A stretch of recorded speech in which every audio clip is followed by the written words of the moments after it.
ఆలోచిస్తున్నప్పుడు ఒక చిన్న ఆలోచన వచ్చింది. సో అది మీతో షేర్ చేసుకోవాలనుకుంటా ఉన్నాను.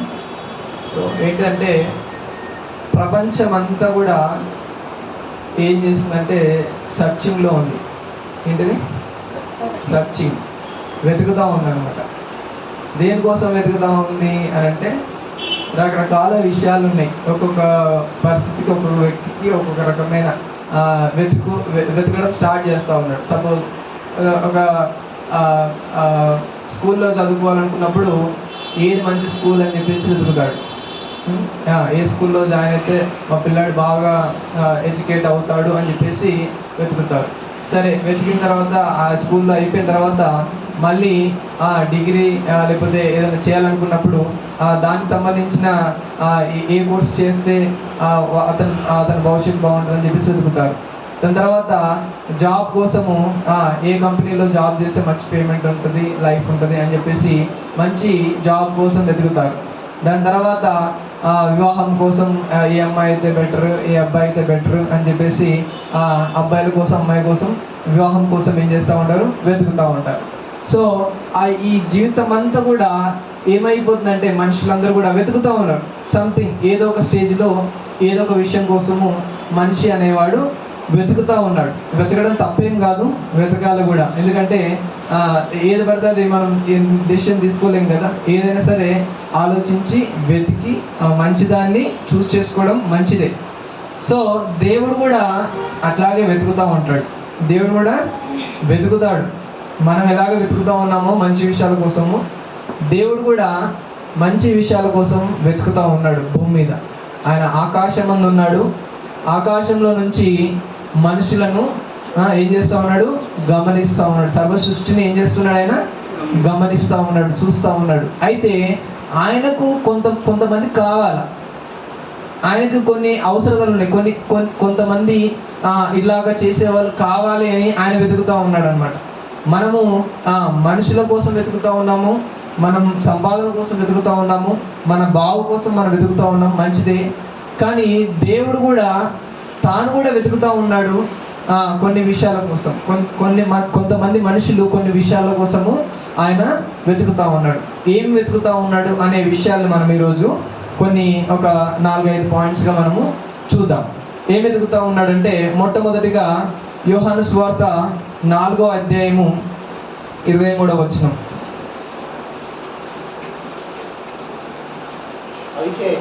అయితే యథార్థముగా ఆరాధించువారు ఆత్మతోనూ సత్యముతోనూ తండ్రిని ఆరాధించు కాలము వచ్చుచున్నది.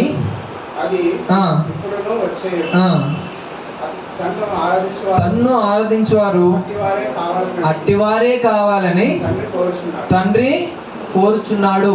కోరుచున్నాడు అనే మాటకి ఫుట్ నోట్లో ఏమనుందండి? వెతుకుచున్నాడు. ఓకే, దేవుడంట వెతుకుతున్నాడంట. ఈ యొక్క కాంటెక్స్ట్ దేంట్లోదంటే, సమరయ స్త్రీ ఆమె బావి దగ్గర ఉన్నప్పుడు యేసుక్రీస్తు అక్కడికి వెళ్ళి తనతో సంభాషణ చేస్తూ ఉంటాడు. తన జీవితం అంతా బయట పెట్టేస్తే తనకు అర్థమైపోతూ ఉంది. ఈయన ఫస్ట్ ఒక యూదుని తెలుసుకుంది, దాని తర్వాత ఆయన ఒక ప్రవక్త అనుకున్నది, దాని తర్వాత మెస్సే అనే ఒక వెలుగుంపులోనికి తను వచ్చింది. అప్పుడు ఒక మాట అంటది. ఏమంటదంటే, యూదులు యెరూషలేములో ఆరాధన చేస్తారు, మేము ఇక్కడ ఈ కొండపైన మేము ఆరాధన చేస్తాము, యాకోబు ఉన్న ఆ పర్వతం పైన మేము ఆరాధన చేస్తాము అని చెప్పేసి చెప్పుకుంటూ వస్తుంది. ఆ సందర్భంలో యేసుక్రీస్తు అంటాడు, ఒక కాలం వచ్చుచున్నది, తండ్రిని ఆరాధించేవారు ఆత్మతోనూ సత్యముతోనూ ఆరాధించే కాలం వచ్చుచున్నది, అది ఆల్రెడీ వచ్చే ఉన్నది, అట్టి వారి కోసమే ఆయన వెతకుచున్నాడు అని చెప్పేసి చెప్తా ఉన్నాడు అనమాట. సో దేవుడు ఎలాగ ఆరాధించే వాళ్ళు కోరుకుంటున్నాడంటే, ఆత్మతోనూ సత్యముతోనూ ఆరాధించే వాళ్ళు కావాలని కోరుకుంటా ఉన్నాడు. కానీ ఈ రోజుల్లో క్రైస్తవ సమాజం ఎట్లా తయారైందంటే, అన్యుల్లాగానే ఇక్కడికి వెళ్తేనే ఎన్ని ఈ గుడికి వెళ్తే బాగుంటుంది, ఈ గుడికి వెళ్తే బాగుంటుంది, ఆ ప్లేస్కి వెళ్తే దేవుడు బలంగా పనిచేస్తాడు, ఇక్కడికి వెళ్తే దేవుని ఆత్మ భయంకరంగా వస్తుంది అని చెప్పేసి కొన్ని అపోహల్లో స్థలాలను వెతుకుతా ఉన్నారు. ఏం వెతుకుతున్నారండి? స్థలాలను వెతుకుతున్నారు. అంటే ఆ స్థలంలో అయితే దేవుడు ఉంటాడు, లేకపోతే దేవుని ప్రసన్నత ఉంటుంది అని చెప్పేసి ఆ స్థలాలపైన కాన్సన్ట్రేట్ చేస్తూ ఉన్నారు. ఆ రోజుల్లో ఇజ్రాయెల్ ప్రజలు కూడా అట్లాగే చేశారు. యెరూషలేములో దేవాలయంలోనే వాళ్ళు కాన్సన్ట్రేట్ చేసేవాళ్ళు. ఈ ఇజ్రాయెల్ ప్రజల్లో యూదులు అక్కడ కాన్సన్ట్రేట్ చేస్తే ఇజ్రాయెల్ వాళ్ళు ఇక్కడ ఎఫ్రాయిం పర్వతం పైన ఇక్కడ వాళ్ళు చేసేవాళ్ళు అనమాట. అంటే అక్కడ వాళ్ళు ఏం చేస్తున్నారంటే ఒక స్థలం పైన కాన్సన్ట్రేట్ చేస్తున్నారు. కానీ దేవుడు ఏమంటున్నంటే స్థలం కాదు, ఎక్కడంట? హృదయంలో నుంచి వచ్చే ఆరాధన. అలాంటి వాళ్ళు నాకు కావాలి అని అంటా ఉన్నాడు.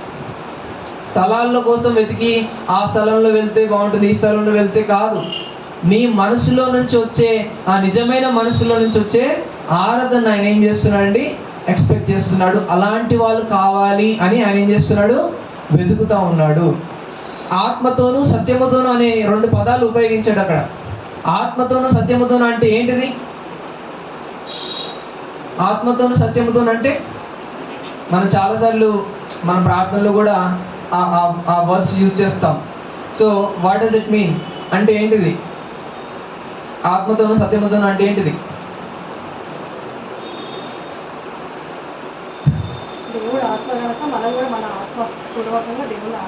Right, very good. ఇంకా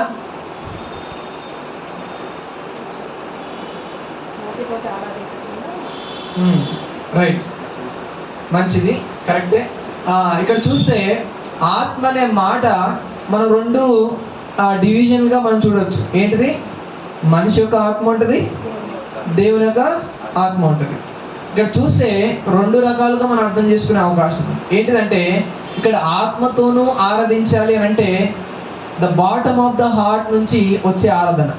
ఆత్మ అనే ఆ యొక్క సోల్ నిజానికి అంటే ప్రాణంలో నుంచి రావాలి ఆ ఆరాధన, ఆ ప్రార్థన, ఆ యొక్క ఆయనను పొగిడే విధానం అయినా సరే, ఆయన స్తుతించే విధానం అయినా సరే ఎక్కడి నుంచి రావాలి? హృదయం లోతుల్లో నుంచి రావాలి. మనం కూడా చాలాసార్లు మనం క్యాజువల్గా వర్షిప్ చేస్తూ ఉంటాం. కానీ కొన్ని సందర్భాల్లో ప్రతి ఒక్క వ్యక్తి కొన్ని సందర్భాల్లో ఆ ఆరాధన, ఆ ప్రార్థన అనేది హార్ట్ఫుల్గా వస్తుంది. మీ అందరూ కూడా అబ్జర్వ్ చేసి ఉండొచ్చు. అది సాధారణంగా అంత హ్యాపీగా ఉన్న సమయంలో రాకపోవచ్చు. బట్ ఎంతో దుఃఖంలో నుండి ఉన్నప్పుడు మనం చేసే ప్రార్థన ఫ్రమ్ ద హార్ట్ వస్తుంది, కన్నులు వచ్చేస్తూ ఉంటాయి.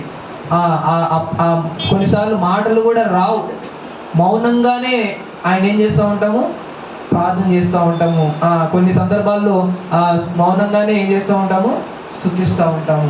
అది చెప్పలేని భావజాలాలు ఎక్కడి నుంచి వస్తాయండి? జనరల్గా మనస్సులో నుంచి వస్తూ ఉంటాయి, ఆత్మలో నుంచి వస్తూ ఉంటాయి.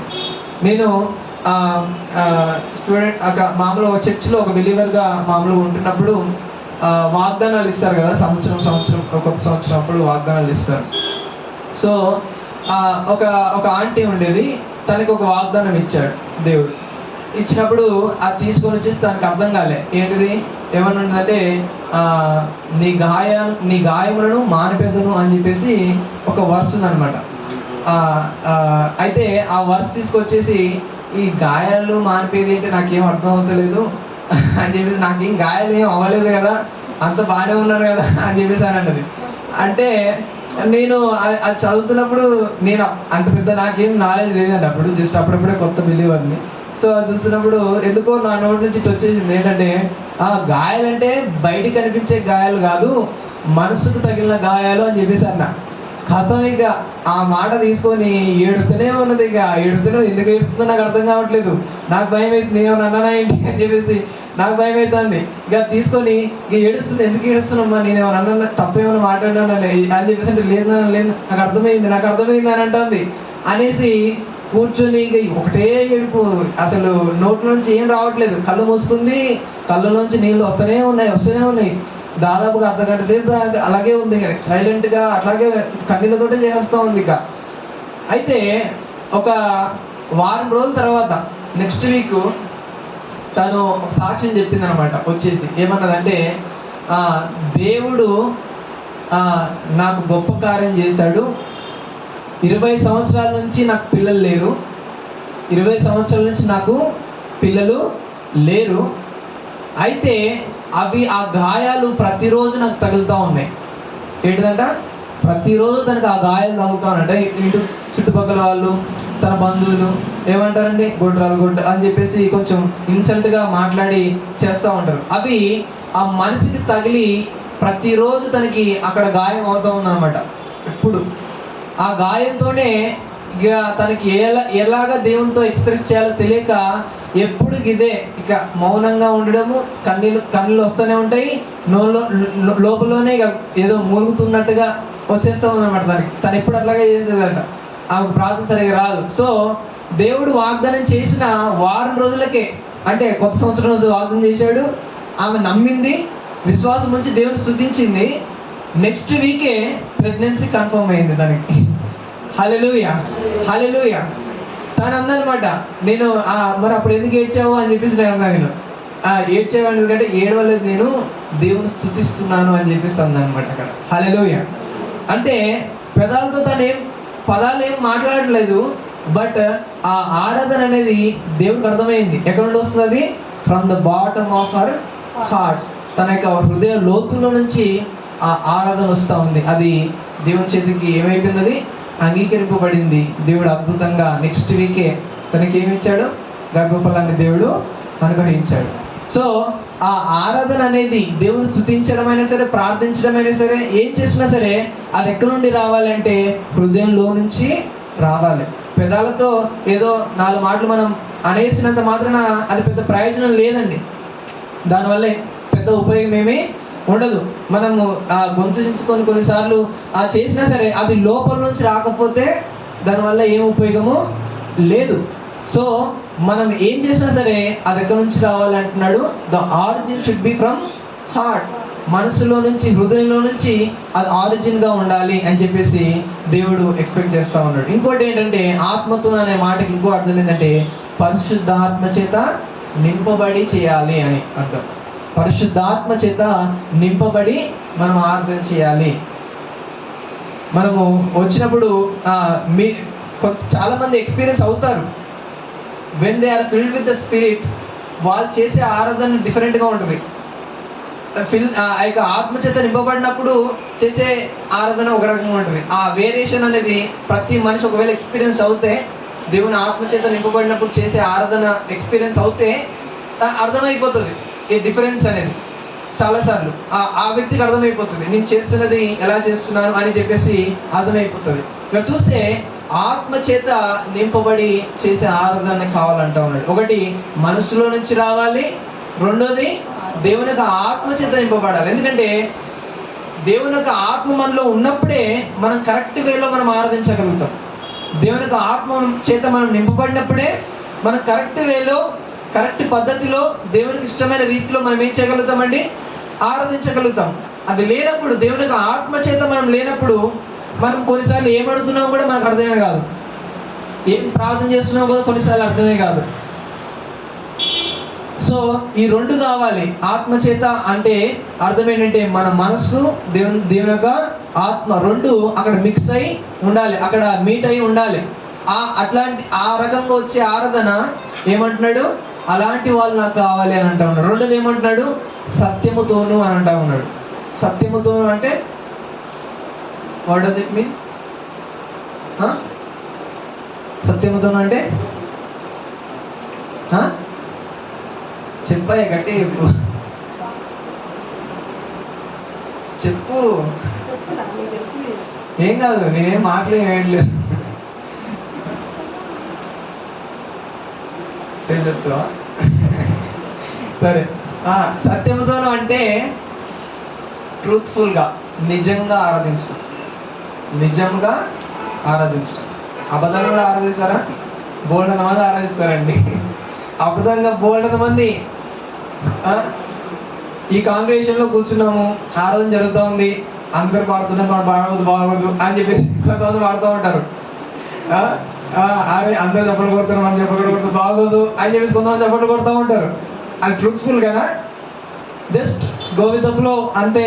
ఏదో గుంపులో గోవిందా కావాలి అందరిలో మనం కూడా అనేద్దాం అని చెప్పేసి ఉంటుంది తప్ప అది ట్రూత్ఫుల్గా కాదు కదా, నిజంగా చేయాలన్న ఆశతో కాదు, ఇంటెన్షన్తో కాదు కదా. సో దేవుడు అది అంటున్నాడు అన్నమాట, నిజముగా ఆరాధించాలి, ఆత్మతోనూ సత్యముగా ఆరాధించాలి అని చెప్పేసి అంటా ఉన్నాడు. ఏదో అది రిచువల్గా ఉండకూడదు, రిలీజియస్గా ఉండకూడదు, ఏదో మనుషులు చూస్తున్నారు సో అలా కంటిన్యూ అవ్వాలి అనే దాంతో ఉండకూడదు. అది ఎలా ఉండాలంటే నిజముగా ఉండాలి. అది నిజముగా with truth you must worship God. నిజముగా ఆరాధించాలి, నిజముగా ప్రార్థించాలి, నిజముగా ఆయనని స్తుతించాలి అని చెప్పేసి కోరుకుంటా ఉన్నాడు. సో ఈరోజు నుంచి ఆయన కోరుకుంటుంది ఏంటంటే ఆత్మతోనూ సత్యముతోనూ ఆరాధించే వాళ్ళు నాకు కావాలి అని ఆశిస్తున్నాడు. అంటే చాలా తక్కువగా ఉన్నారు భూమి మీద, క్రైస్తవులు ఎంతోమంది ఉన్నారు, బట్ నిజముగా ఈ రకంగా ఆరాధించే వాళ్ళు చాలా చాలా తక్కువగా ఉన్నారు. ప్రతిరోజు ఉదయం దేవదూత ప్రతి ఒక్క విశ్వాస ఇంటికి వెళ్తుందంట. ఒక వ్యక్తి అంటాడు, యూ వాంట్ టు సీ ఎవరు నిజముగా లేచి ఆరాధిస్తున్నారు పొద్దున్నే. ఎందుకంటే ఎవరు ఎర్లీ మార్నింగ్ చేసి లేస్తారండి జనరల్గా? ఎవరు చేస్తారు? నిజంగా చేయాలని ఆశ ఉన్న వాళ్ళే కదా, అంతేనా? అంటే మిగతా టైంలో చేసే వాళ్ళ ఆశ లేదని కాదు, బట్ మ్యాక్సిమం ఒక అంటే నువ్వు పర్టికులర్ టైం నువ్వు కేటాయిస్తున్నావు అంటే ఆ టైంలో అందరూ ఏం చేస్తూ ఉంటారండి? నిద్రపోతూ ఉంటారు. సో నువ్వు మెలుకుంటున్నావు అంటే ఎందుకోసం మెలుకుంటున్నావు? ఆయన కోసం, ఆయన స్తుతించాలి అని, ఆయన ఆరాధించాలని. అక్కడ ఎవరు చూస్తున్నారని కాదు, అప్పుడు ఎవరు చూడరు, అందరు నిద్రపోతారు హ్యాపీగా. బట్ మనం ఏం చేస్తున్నాము? ఆయన కోసము నేను ఆయన ఆరాధించాలి, ఆయన స్తుతించాలి అని లేచి ఏం చేస్తూ ఉంటారు కొంతమంది. సో వాళ్ళు చేస్తూ ఉంటారు అన్నమాట, ఆ యొక్క క్రమశిక్షణను వాళ్ళు ఫాలో అవుతూ ఉంటారు. అది అలాగా అనమాట. అంటే ఆ దేవదూత పొద్దున్నే ప్రతి ఒక్క వ్యక్తి దగ్గరికి వెళ్తాను, ప్రతి ఒక్క విశ్వాస దగ్గరికి వెళ్తా ఉంటారంట.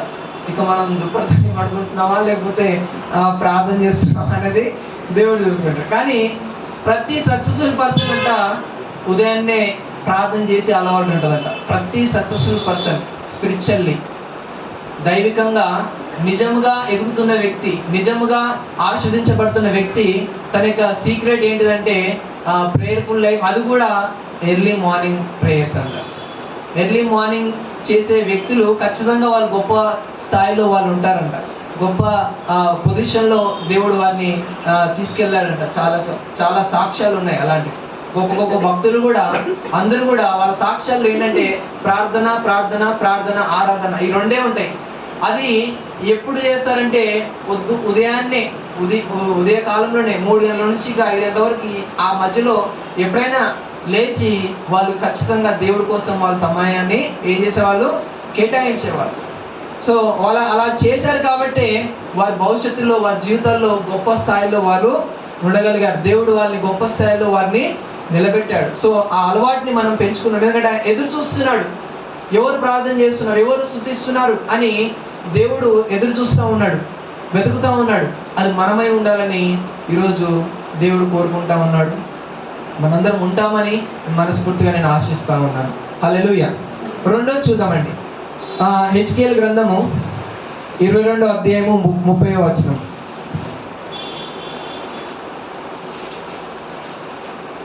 హెచ్కేఎల్ 22:30.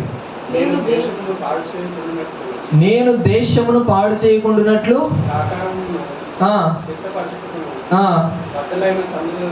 బద్దలైన సందులలో నిలుచుటకును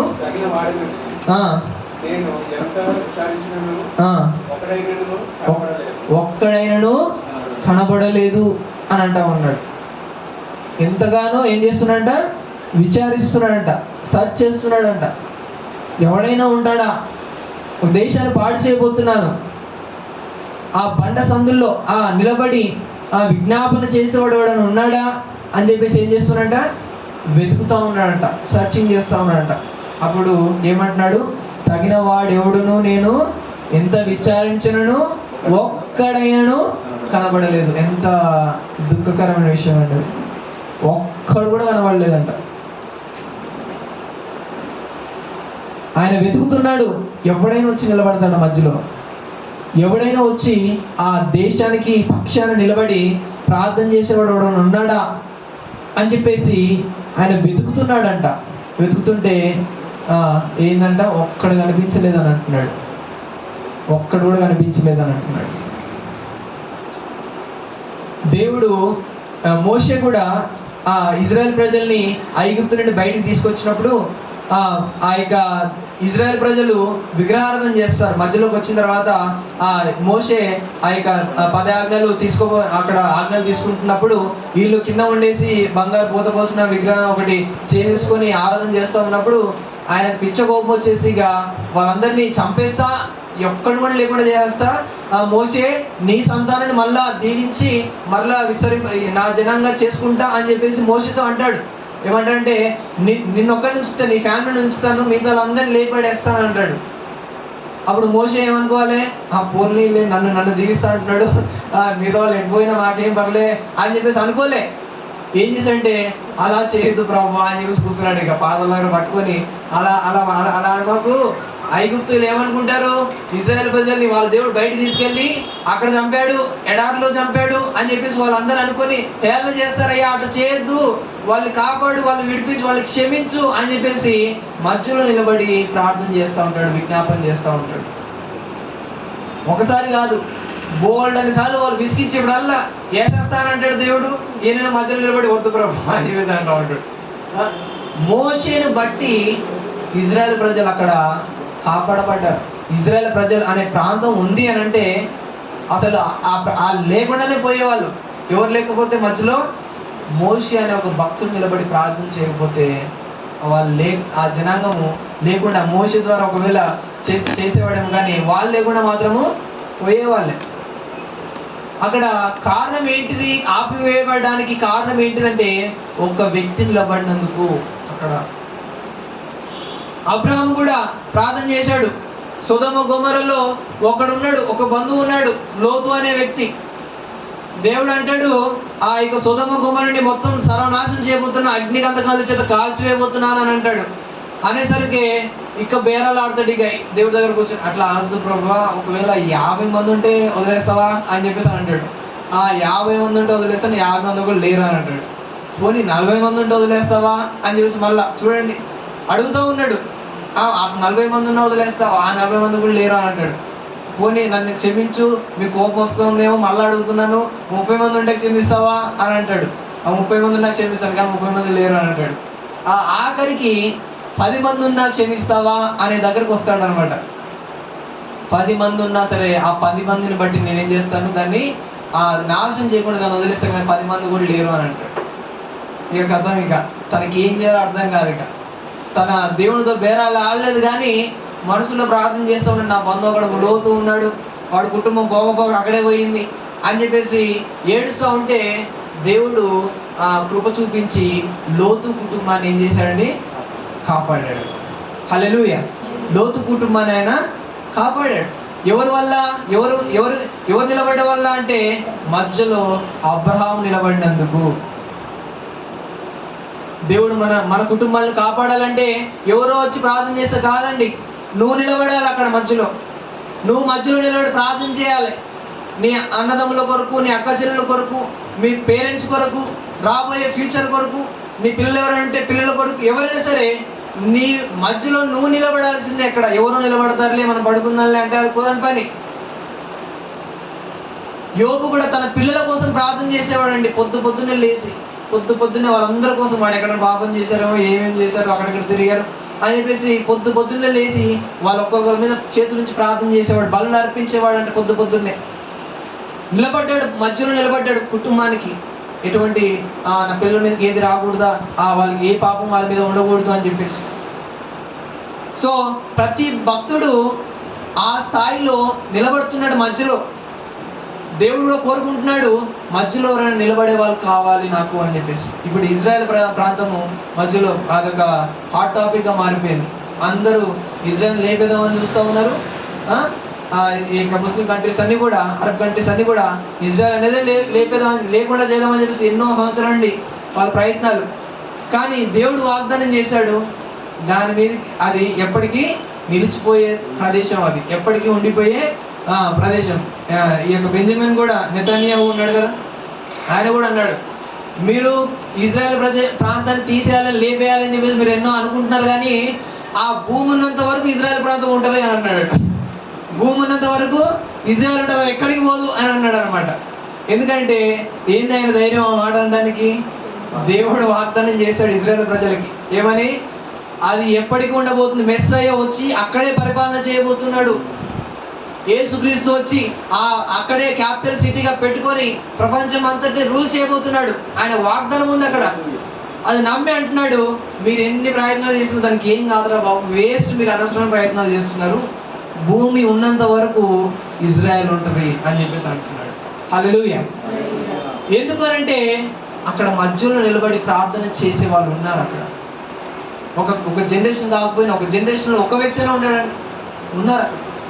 దేవుడు మనల్ని కూడా ఎందుకు నిలబెట్టాడంటే అంటాడు, యెరూషలేమా యెరూషలేమా నిన్ను ప్రేమించువారు వర్ధిల్లెదరు, నీ కోసం ప్రార్థన చేయాలని చెప్పేసి ఇజ్రాయెల్ కోసం ప్రార్థన చేయడానికి క్లియర్గా మెన్షన్ చేశాడు అక్కడ. మనం నిలబడుతున్నామా మధ్యలో? వాళ్ళకి తెలియదండి క్రీస్తు గురించి, వాళ్ళకి తెలియదు. వాళ్ళు తెలుసుకునే రోజులు రాబోతున్నాయి. కానీ ఆ ప్రాంతం యొక్క సురక్షత కొరకు, సంరక్షణ కొరకు మనం నిలబడి ప్రార్థన చేయాల్సిన బాధ్యత ఎవరికి ఉందండి? మనకుంది.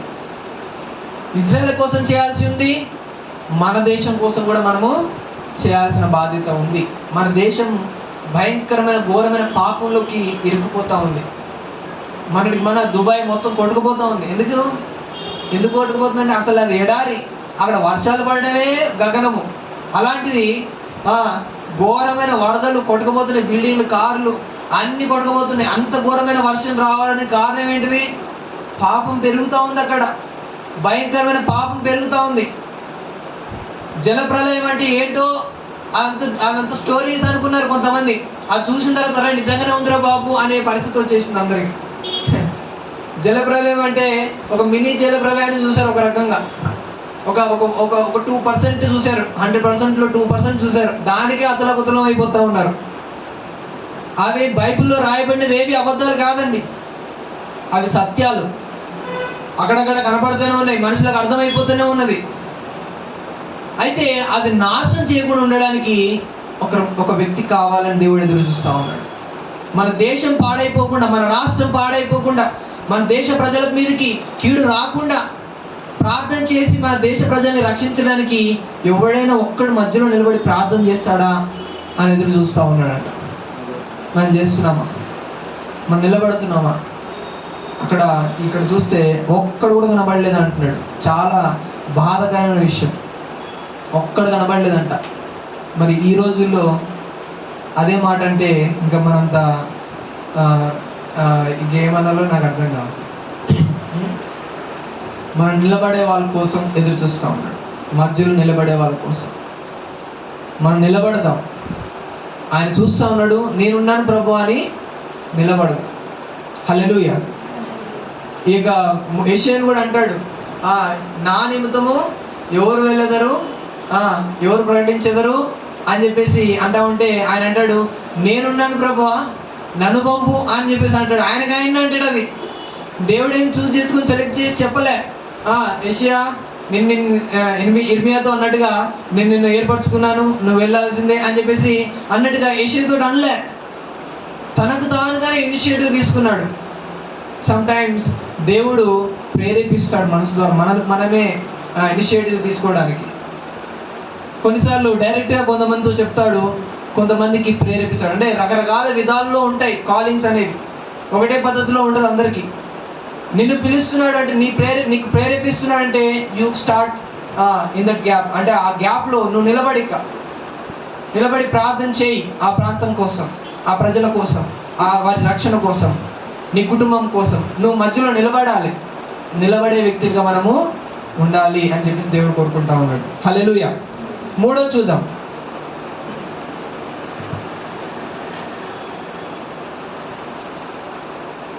మొదటి సమూయేలు గ్రంథము 13వ అధ్యాయము 14వ వచనం.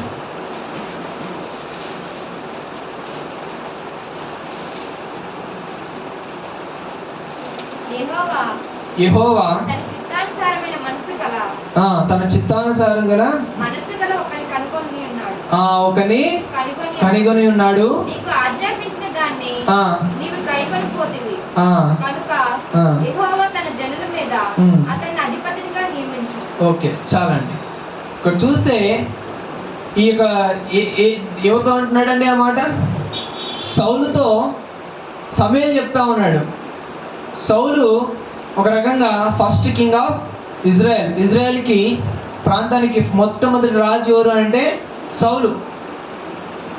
అయితే ఆయనను చూస్ చేసుకున్న తర్వాత ఆయన అనుకున్నాడు, గర్వించేశాడు, ఇక నేను తప్ప ఎవడుంటాడు ఇక రాజు, ఇక నేనే ఎప్పటికి ఉండాల్సిందే, నా కుటుంబమే ఉండాల్సిందే ఉంటుంది, ఎక్కడ పోతుంది అని చెప్పేసి గర్వించేసి దేవుడు అనేక మార్లు ఒకసారి ఒక ప్రాంతానికి వెళ్ళేసి వాళ్ళందరినీ చంపేసి ఏది మిగిల్చకుండా అన్ని తీసేసి అంటే కూడా వినకుండా ఈయన సొంత జ్ఞానంతో దేవుడి మాటకు వ్యతిరేకించి గేదెల్ని పశువుల్ని అన్ని తెచ్చుకొని ఆ మనుషుల్ని రాజుని చంపమంటే కూడా రాజుని చంపకుండా వారిని కూడా పట్టుకొచ్చేసి ఇంట్లో కూర్చోబెట్టి బిర్యానీ మేపుతా ఉన్నాడు. ఇక దేవుడు కోపం వచ్చేసింది, ఇక నా మాటకి వాల్యూ ఇవ్వట్లేదు ఇతను, నేను చెప్పిన మాటకి తను వాల్యూ ఇవ్వట్లేదు. ఎక్కడో గేదెలు మేపుకునే వాడిని తీసుకొచ్చేసి రాజు దగ్గర రాజు సింహాసనం మీద కూర్చోబెడితే వాడు నా మాట కేర్ చేయట్లేదు, ఇప్పుడు నా మాటకి విధేయత చూపించట్లేదు, నా చిత్తం ఏంటో వాడికి అర్థం కావట్లేదు అని చెప్పేసి కోపం వచ్చేసి ఏం చేశాడండి, తన చిత్తానుసారమైన వ్యక్తి ఎవడైనా ఉన్నాడా అని చెప్పేసి ఏం చేశాడంట, వెతికాడంట. వెతికితే ఒకడు కనబడ్డాడు. హల్లెలూయా. ఎవరది? దావీదు కనబడ్డాడు.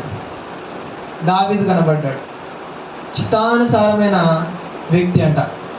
ఇంగ్లీష్లో అయితే the man after his own heart, అంటే దేవుని హృదయాన్ని అనుసరించి నడిచేవాడు. దేవుని యొక్క హృదయం దేనికోసం తప్పిస్తుందో తన మనసు కూడా దానికోసమే తప్పిస్తుందంట. అంటే ఎంత మ్యాచింగ్గా ఉంది తన మనసు దేవునితో. అలాంటి వ్యక్తులు నాకు కావాలి అని చెప్పేసి ఏం చేస్తున్నాడు, దేవుడు వెతుకుతా ఉన్నాడంట.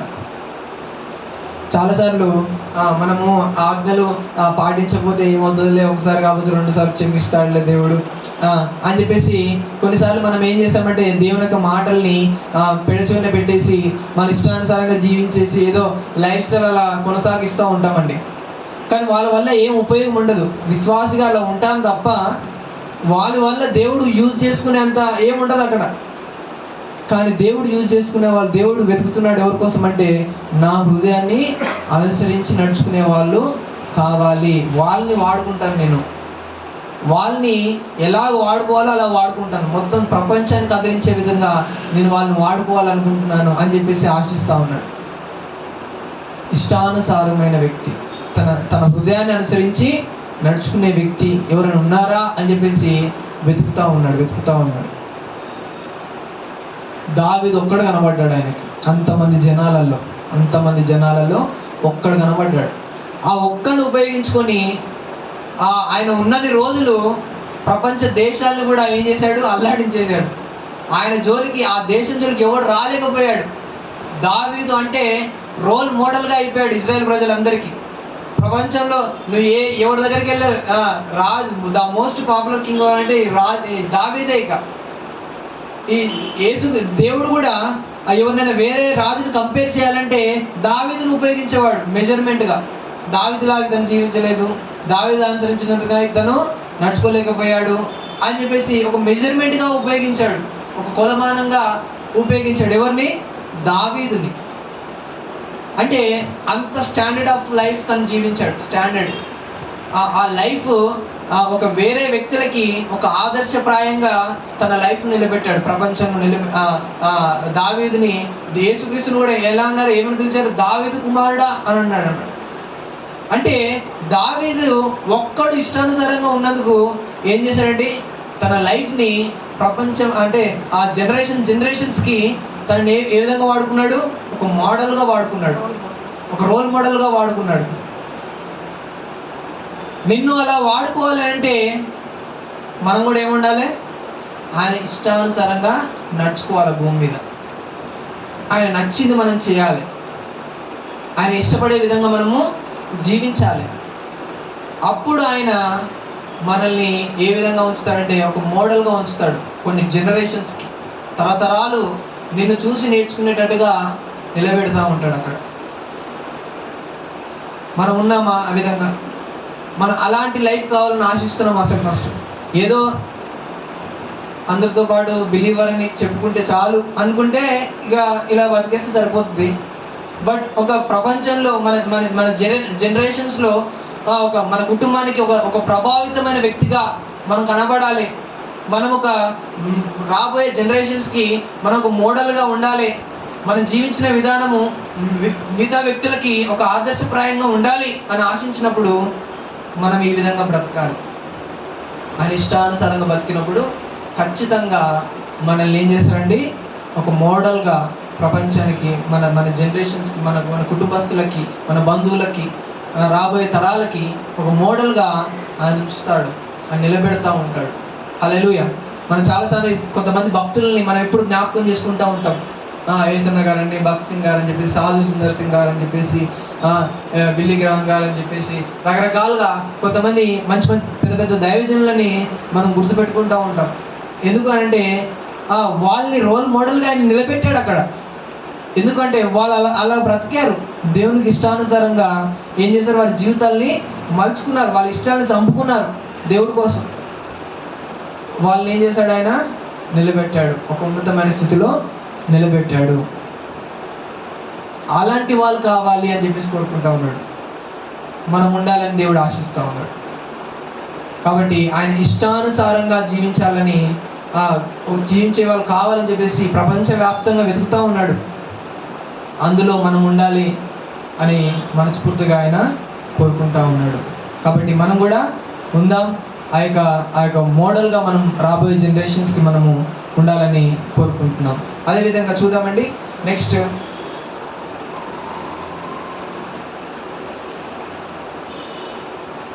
కీర్తనలు 101:6. నా యొద్ద నివసించున్నట్లు దేశములో నమ్మకస్తమైన వారిని ఏం చేస్తానంట, కనిపెట్టుచున్నాను అని అంటా ఉన్నాడు. He is searching for faithful and trustful people.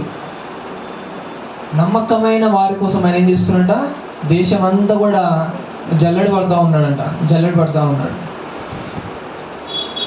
నమ్మకమైన వారి కోసం. నమ్మకత్వం అనేది ఎక్కడ కనబడుతుంది అంటే పెద్ద పెద్ద విషయాల్లోనే కాదండి, చిన్న విషయాల్లోనే కనబడుతుంది నమ్మకత్వం అనేది. ఆ చిన్న విషయాల్లో నమ్మకం ఉంటే, ఒక చోట అంటారు కదా, కొద్దిలో నువ్వు నమ్మకం ఉన్నావు కనుక గొప్ప వాటిలో కూడా నువ్వు నమ్మకంగా ఉంటావు కాబట్టి ఇన్ని రాజుల పైన నిన్ను అధికారం చేస్తున్నా అని చెప్పేసి అని అంటూ ఉంటాడు. అంటే దేవుడు టెస్ట్ చేసేది ఎక్కడో పైకి తీసుకెళ్ళిపోయి సింహాసనం మీద కూర్చోబెట్టి అక్కడ టెస్ట్ చేయడండి, ఇక్కడే టెస్ట్ చేస్తాడు. లో స్టేజ్లోనే మనల్ని టెస్ట్ చేస్తాడు. ఎందుకంటే లో స్టేజ్లో ఉన్నదే మన ఒరిజినాలిటీ బయటపడుతుంది. ఏమీ లేనప్పుడే మన ఒరిజినాలిటీ బయటపడుతుంది. దావీదు ఎందుకు నమ్మకస్తుడిగా దేవుడు ఎందుకు గుర్తించాడు, దేనికోసం గుర్తించాడు అనంటే, ఆయన గొర్రెలు మేపేవాడు. ఆయన ఏం చేసేవాడండి, గొర్రెలు మేపేవాడంట. ఒకసారి తొడేలు వచ్చిందంట, ఎలుగుబండి. ఒకసారి సింహం వచ్చిందంట. ఏం చేస్తుందంట, వచ్చి ఆ యొక్క గొర్రెల్లో ఒకదాన్ని చంపి తినడానికి దాన్ని మెడ పట్టుకుంటే, చిన్నపిల్లాడు బాలుడే, దాదాపు 15 సంవత్సరాలు ఉండొచ్చేమో తనకి. ఏం చేశారంటే, జనరల్గా సింహం ఉందనంటే పోతే ఒక గొర్రె పోయిందిరా బాబు అని చెప్పేసి పరుగు ఎక్కడో వెళ్ళిపోవాలి, దాక్కోవాలి ఎక్కడైనా. కానీ ఆయన ఏం చేశాడంటే, ఒక్క గొర్రె కూడా మిస్ కావడానికి వీళ్ళే అని చెప్పేసి వెళ్ళిపోయి ఆ మెడ పట్టుకున్న సింహాన్ని ఆ గొంతు పట్టేసుకొని దాని 2 పళ్ళని లాగేసి దాన్ని బయటికి తీసి పీక పట్టేసుకొని అట్లాగే దాన్ని చంపిందాకా వదిలిపెట్టలే. తన వయసు ఎంత, 15 సంవత్సరాల బాలుడు, 14-15 సంవత్సరాల బాలుడు. స్టిల్ తన ప్రాణాలను కేర్ చేయకుండా ఒక గొర్రె కోసం తను ఏం చేశాడండి, తన ప్రాణాలని తెగించేసి గొర్రె కోసం, ఒక జంతువు కోసము ప్రాణాలు తెగించి మరి పోరాడాడు. ఒక్కటి కూడా మిస్ కావడానికి వీల్లేదు, నా గొర్రెల్లో ఒక్కటి కూడా కోల్పోవడానికి వీల్లేదు. నమ్మకత్వం అక్కడ కనబడ్డదండి దేవుడికి. ఎక్కడ కనబడ్డది, గొర్రెలు కాదు. అక్కడ ఎవరైనా ఉన్నారా, ఎవరైనా చూసేవాళ్ళ కెమెరాలో పెట్టారా, మనం ఈ రోజు చూస్తే వాళ్ళు చూడాలి, వీళ్ళు చూడాలి, వాళ్ళ దగ్గర నేను మంచి వ్యక్తి కనబడాలి, వీళ్ళ కంట్రోల్లో నేను ట్రస్ట్ఫుల్ పర్సన్ కనబడాలి అని చెప్పేసి మనం రకరకాల జిమ్ములు చేస్తూ ఉంటాం. అక్కడ ఎవరు లేరు, ఒకడే అడవిలో పంపించారు వాళ్ళ అమ్మ నాన్న, తీసుకెళ్ళిపోయాడు. అక్కడ ఆయన కాపాడినంత మాత్రాన ఆయనకేం గోల్డ్ మెడల్ వేసేసి వరల్డ్ కప్ ఇచ్చేది ఏం లేదు. ఏమంటారండి, ఒకవేళ కాపాడకపోతే సింహం వచ్చింది నాయన చంపేసింది మేకనంటే పోనీ సత్యసత్యంగా నీకేమైనా అయిందా అని చెప్పేసి అంటారు తప్ప దాని ఎందుకు చంపేవారు అని చెప్పేసి అంటారా? ఎవరైనా సంపరించేవారు అంటారా? ఎవరు అనరు. కానీ తన బాధ్యత తను మర్చిపోలేదు. తను ఒక ఓనర్ అయినప్పటికీ దానిపైన ఆ గొర్రెలన్నిటికీ ఆయన ఓనర్ అయినప్పటికీ ఆయన ఏం చేశారంటే ఒక్క గొర్రె కూడా పోవడానికి వీళ్ళేదని ప్రాణాలు దిగించారు. అప్పుడు దేవుడు అంటున్నాడు, నువ్వు ఆ చిన్న వాటిలో నమ్మకం ఉన్నావు, నా ప్రజలు కూడా అలాగే చూసుకుంటావు కదా. నా ప్రజలు కూడా గొర్రెలు లాంటి వాళ్ళు, ఎక్కడ పోతారు ఏం చేస్తారో వాళ్ళకి అర్థం కాదు, వాళ్ళని కాపాడగలిగే వారు మీ ఒక్కడే రైట్ పర్సన్ అని చెప్పేసి అక్కడ చూస్ చేసుకున్నాడు. ఎక్కడ? గొర్రెలు కాసే దగ్గర చూస్ చేసుకున్నాడు దేవుడు ఎప్పుడు ఆయన్ని. మనం అనుకుంటూ ఉంటాము ఏదో లాటరీ వేసినట్టుగా, ఏం కాదు అది. God will test in every area of our life. ప్రతి ఏరియాలో మనం చూస్తాడు, గమనిస్తాడు. మన యొక్క నమ్మకత్వాన్ని ఆయన చూస్తూ ఉంటాడు. నువ్వు చేసే పనులు ఏదైనా సరే, చిన్నదైనా సరే పెద్దదైనా సరే, నుండి హాస్టల్స్లోనే కావచ్చు, నువ్వు చేసి చిన్న చిన్న జాబ్స్లోనే కావచ్చు, నీ ఇంట్లోనే కావచ్చు, ఎక్కడైనా సరే నీ నమ్మకత్వాన్ని ఆయన అబ్జర్వ్ చేస్తాడు. నమ్మకంగా ఉండేవారికి దీవెనలు మెండుగా కలుగుతాయంట.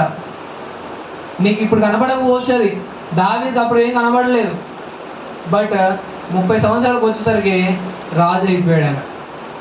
హల్లెలూయా. నీవు చేసే నమ్మకత్వము ఇక్కడ నీకు ఇప్పుడు కనిపించకపోవచ్చేమో, ఇప్పుడు నీకు అర్థం కాకపోవచ్చేమో, కానీ ఫ్యూచర్లో ఖచ్చితంగా దాని ఆశీర్వాదాన్ని నువ్వేం చేస్తావండి, అనుభవిస్తావు. ఒకరోజు ఖచ్చితంగా అనుభవిస్తావు. సో మనం చేసే ప్రతి పనికి దేవుడు ఖచ్చితంగా ఒకరోజు రివార్డ్ ఇస్తాడు. ఈ భూమి మీదనే ఇస్తాడు. పరలోకంలో ఉంటుంది ఎట్లాగో, ఈ భూమి మీద ఉన్నా కూడా అది నువ్వు అనుభవిస్తావు ఒకరోజు. హల్లెలూయా. కాబట్టి నమ్మకత్వాన్ని కోల్పోకుండా మనకు అప్పచెప్పిన ప్రతి పనిలో కూడా మనం ఏం చేయాలండి, నమ్మకత్వాన్ని కాపాడుకుంటూ మన జీవితాన్ని కొనసాగించాలి. అట్లాంటి వాళ్ళు ఎవరైనా ఉన్నారా అని చెప్పేసి ఏం చేస్తున్నాడు, వెతుకుతూ ఉన్నాడు. ఎవడైనా నమ్మకంగా నా యొద్ద నివసించినట్లు, అంటే ఎక్కడ? పరలోకంలో, భూమి మీద ఆయన పరిచర్యలో, ఆయన పనుల్లో ఉండేవాడు ఎవరైనా ఉన్నాడా, నమ్మకమైన వాడు అని చెప్పేసి చూస్తూ ఉన్నాడు. మనం ఉండాలని చెప్పేసి దేవుడు ఆశిస్తూ ఉన్నాడు. చాలామంది లేరు. ఇజ్రాయెల్ ప్రజల్లో అన్ని లక్షల మంది ఉన్నా సరే ఒక్కడు కనబడ్డాడంట, దావీదు. మరి మనలో మనం ఉంటామా? అలా ఉందాం. ఇంతకుముందు ఎలా ఉన్నారో మనకు తెలీదు, బట్ ఈ రోజు నుంచి అయినా సరే మన నమ్మకత్వాన్ని కాపాడుకుంటూ దేవునితో మనం నడుద్దాం. దేవుడు మనల్ని ఉపయోగించుకుంటాడు. హల్లెలూయా, హల్లెలూయా. ఇంకోటి చూద్దామండి చివరిగా.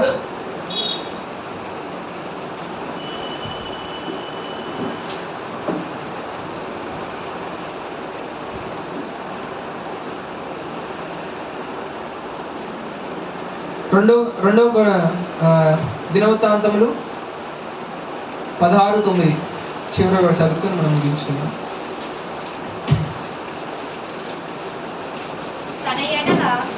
తన ఎడల యథార్థ హృదయం గల వారిని బలపరచుటకై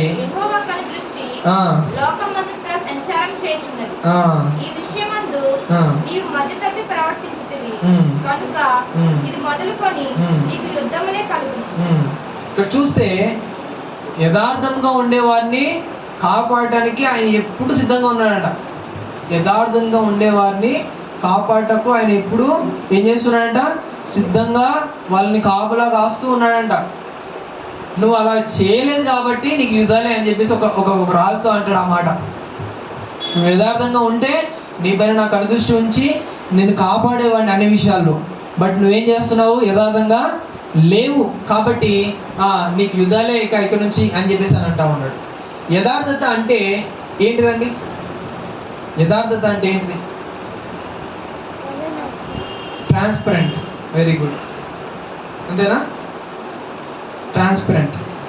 అంటే మనసులో ఏముంటుందో బయటికి అదే కనిపించడం. సపోజ్ ఒక వ్యక్తి సపోజ్ ఏమంటారంటే, కొంతమంది చూసినట్లయితే మంచి దగ్గరకు వచ్చినప్పుడు మంచిగా పలకరిస్తారు, బాగున్నావా, తిన్నారా, అందరూ కుటుంబస్తులు అందరూ మంచిగా పిల్లల పాపలు అందరూ బాగున్నారా అని చెప్పేసి పలకరిస్తారు, మంచిగా ముచ్చట్లు పెట్టుకుంటారు, నవ్వుకుంటారు, మంచిగా మాట్లాడుకుంటారు.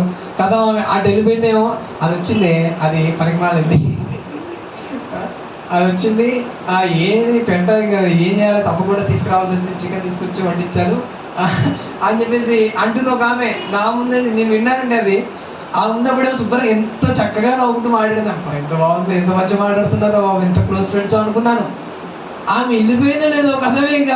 ఇక ఆమె గురించి చెప్తా ఉంది. ఇంకో ఆమె ఫోన్ చేసేసి పిచ్చ బుద్ధులు తిట్టుకుంటా మాట్లాడుతూ ఉంది దాని గురించి.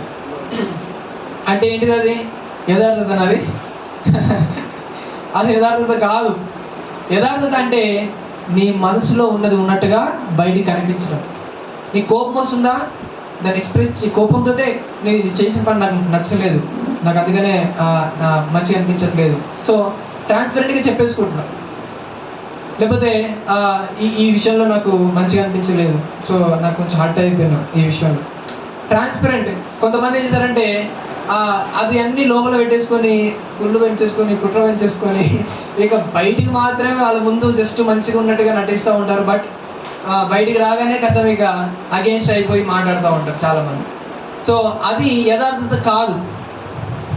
చాలామంది మనం కూడా దేవుడి విషయాలకు వచ్చేసరికి ఈ దేవుడు యేసుక్రీస్తు ప్రాణము, ఆయన అంటేనే నాకు చాలా ఇష్టము, ఆయన కోసం నా ప్రాణాలను ఇస్తాను అని చెప్పేసి అని అంటారు.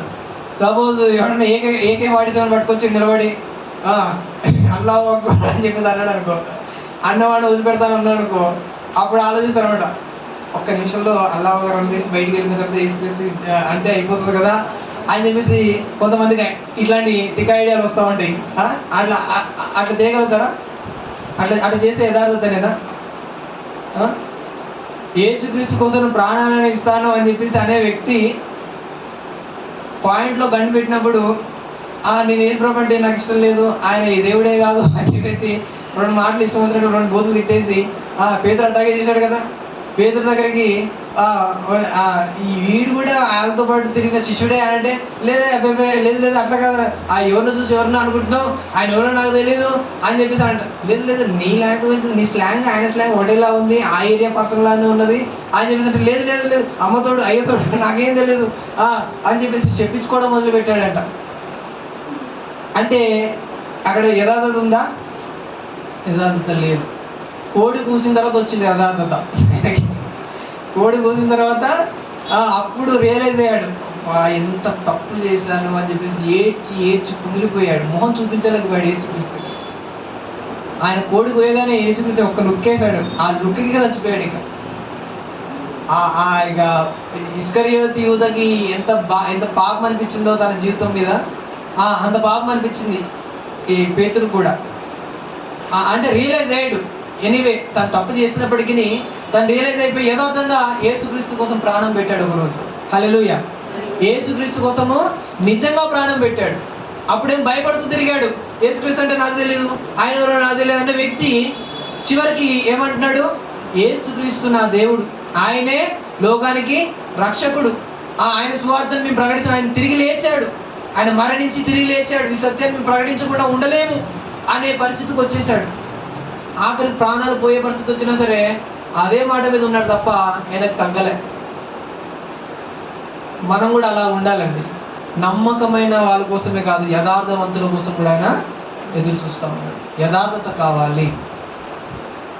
షడ్రక్ మెషక్ అబేద్నెగోలను అదే తీసుకొచ్చారు. 3 రోజులు ఎవరిని మొక్కకూడదు, విగ్రహానికి మొక్కాలని చెప్పేసి అన్నాడు.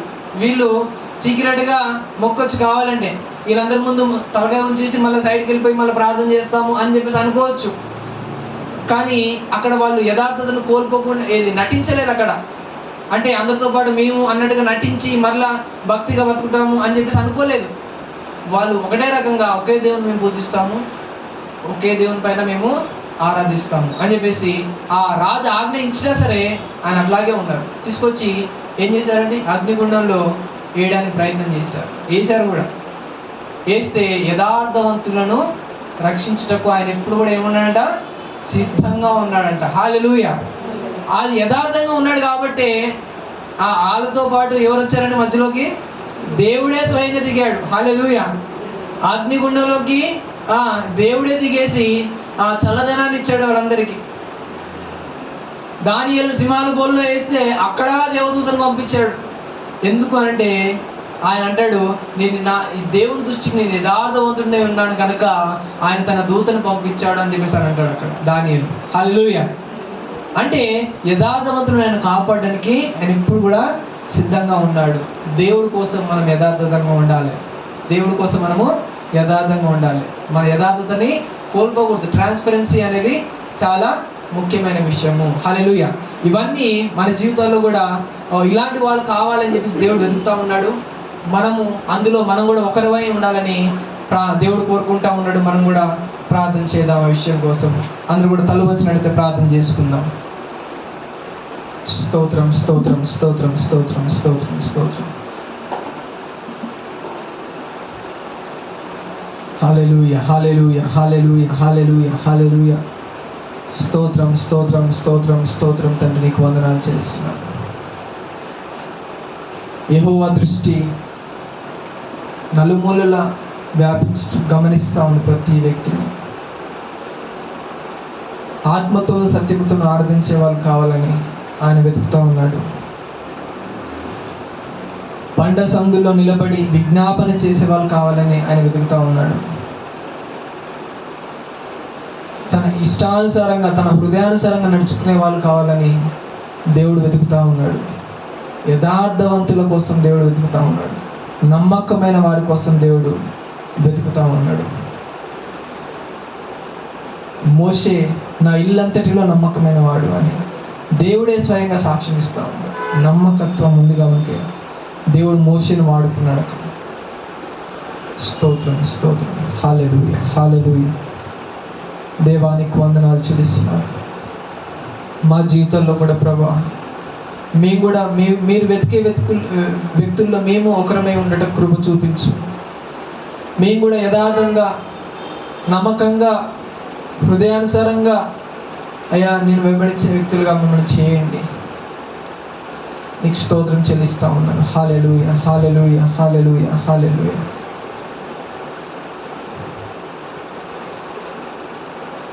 అదేవిధంగా ఈరోజు బల్లో పాల్పొందబోతున్నాం కనుక ఈ గత వారంలో దేవునికి వ్యతిరేకంగా ఏమైనా చేసినట్టయితే దేవుడి సన్నిధిలో ఒప్పుకుందాం.